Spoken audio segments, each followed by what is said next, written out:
gusto ko malaman yung kung gaano karami namimili sa loob ng grocery. Dahil sa pinatupad na social distancing dito sa Japan.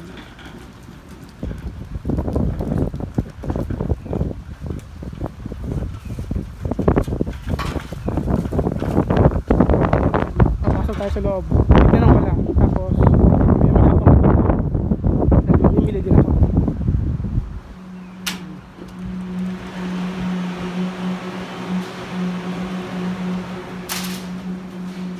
Kakunti ang tao, hindi tulad dati, napakarami nila.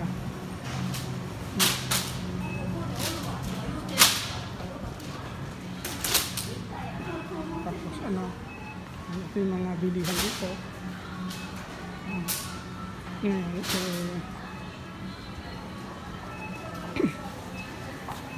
Tatambay ako dito. Dito may tambayan dito sa gitna. Yan.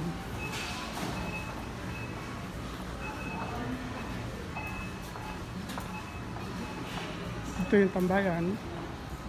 Ito yung mga bookstore na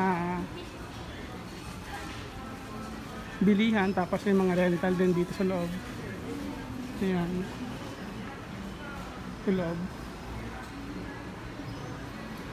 Wala ang ganong namimili. Dito na dati laging puno dito. Ayan. So,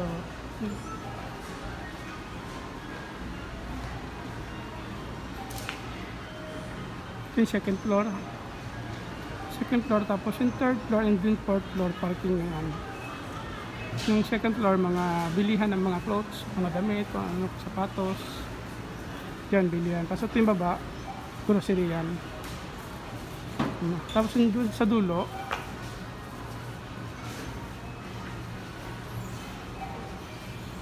doon sa dulo, ano yun, food court yun doon sa dulo, kainan. Kung ano naman kasi mga pagkain, mga ramen. Ayan, dyan. Dito tayo. Ito yung Chitaya Bookstore. Mga bilihan ng mga books. Tapos ano, may rental din dyan. Ayan.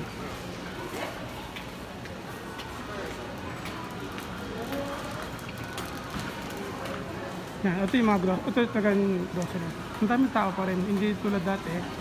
Napakarami. Siksikan. Ngayon, kakunti na lang namimili. Kunti lang. Sige guys, thank you for watching. Pag muna at mamimili din ako. Thank you. Sa mga greet ko nga lang pala yung mga nag-add sa akin sa subscribe.